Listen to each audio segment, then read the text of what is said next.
Hi, this is Rina with Doom. I enhance women on the outside to ignite the inside and help them achieve their dreams and goals. I wanted to give you my overlook on the 5 love languages. This book came out originally back in the 80s and has been helping people ever since. I took my first love language quiz almost 25 years ago, and it's been helping me ever since. Because first of all, you want to know your own love language so you know how you like to feel loved and appreciated. And then you want to know especially the love language of the people that are close to you and your family, but also the people you work with, so we can understand better what they need from us and how to communicate to them that they are appreciated and valuable to us. Because let's face it, people that feel cared about and feel valued are going to perform better. The first love language we want to talk about are gifts. Yes, presents. Who doesn't like getting a present? So one of the ways that we can show people that we love them are gifts. Gifts are important in so many ways, because how many times have you heard someone say, "Show me you love me"? And the other person may say, "But I called you and told you that I love you." And they're like, "Where are the flowers? Where's the chocolate? Where's the presents? I need proof. I need to see that you love me. Show me you love me, give me gifts." So when you have a family member or an employee that is a gifts person, make everything a gift. So I have a son that's a gifts person. If I give him a hamburger, I'm gonna say, here's a present for you. Here's your dinner. Okay, so present it as a gift. Let them know that they are loved, because everything you give them is a gift. So I'm not just, here's your dinner, go get it. Give it so it's an experience and they feel like it's a gift. On the birthdays, they want gifts. They want you to show them that you love them. Another one of the love languages, acts of service. Acts of service is my favorite love language, because you show someone with acts of service. For example, if you want to show this person that you love them, you are going to take their car for a car wash. You're going to go grocery shopping for them. You're going to do acts of service. Cleaning up the kitchen, that's an act of service, right? Let's say they're stressed out and they have so much to do, and you're like, "I'll go and pick that up for you. I'll go and do this task for you. I'll take work tasks off your plate." That's acts of service. And people appreciate those kind of acts of service, right? So let's say that someone really likes a particular type of flower, or they really like this donut that is only available in one part of town, and you drive all the way extra to go get them their favorite donut or their favorite ice cream. That's an act of service. So yes, it's also a gift, depending if it's a gift person, but it's an act of service when you go out of your way to do something for them that will cause them tension, or take the load off of their plate. When you have kids that are acts of service, do things for them. Don't just tell them, "Hey, go clean up your room." Clean up their room with you. Do it together. Show them how it's done. So acts of service, not only take them to practice, but go there and enjoy the practice with them. Be of service. That's how they'll feel loved. The third type is words of affirmation. So many people want to hear that they love them, right? So someone might say, "Well, I did this and I did that and I did the other thing." And they're like, "But you never say it. You never say you love me." They need to hear auditory that you love them, you appreciate them. So words of affirmation. You want to call them up and tell them you appreciate them.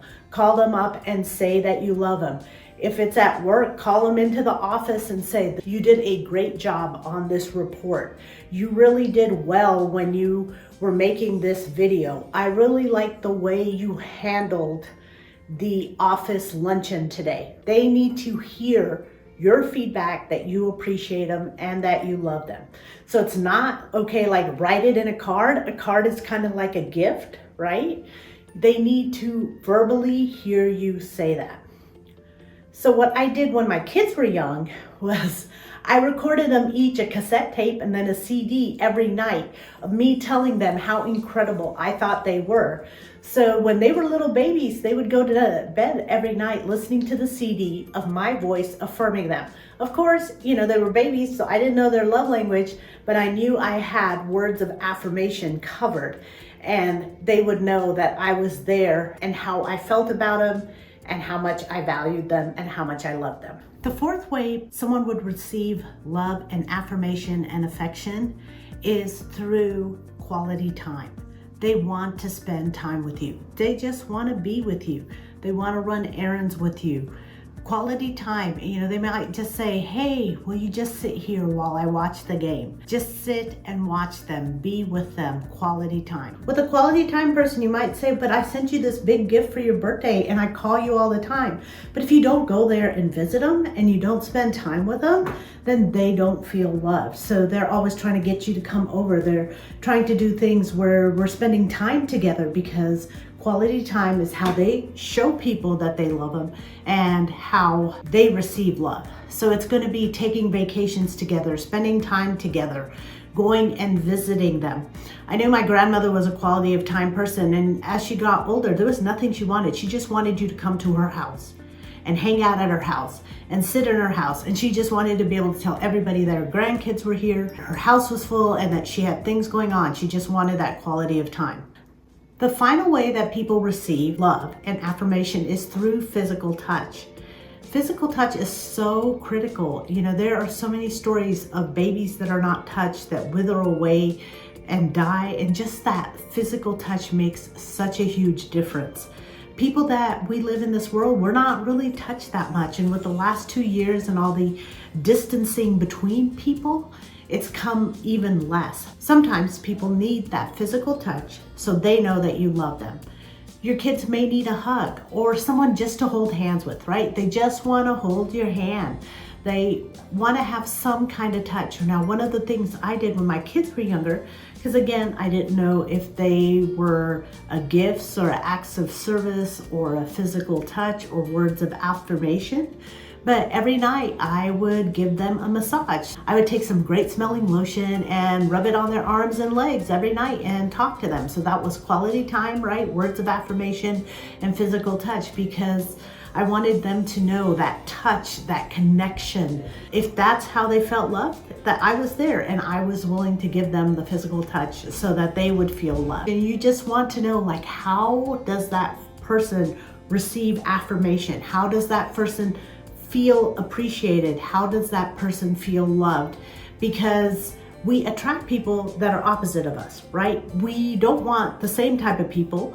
We want people that have different strengths. We'll always attract someone that's different with us, and then that difference drives us nuts. Say you love me, but I bought you a gift. I show you that you love me, but you don't ever hold my hand and you don't spend time with me. So listen to the words they say and listen to how they describe how they want to be loved. And definitely get the book, The 5 Love Languages, because you'll learn a ton. I have all my workshop participants take this quiz. It is such an eye-opener, and it's great information to know to better connect with people, to better communicate, to get more promotions at work, and overall to just have a better life experience. If you like this video, definitely click like and click the link below so you can get your Create Your Design Life Guide. My name is Rina. Thanks so much for watching this video.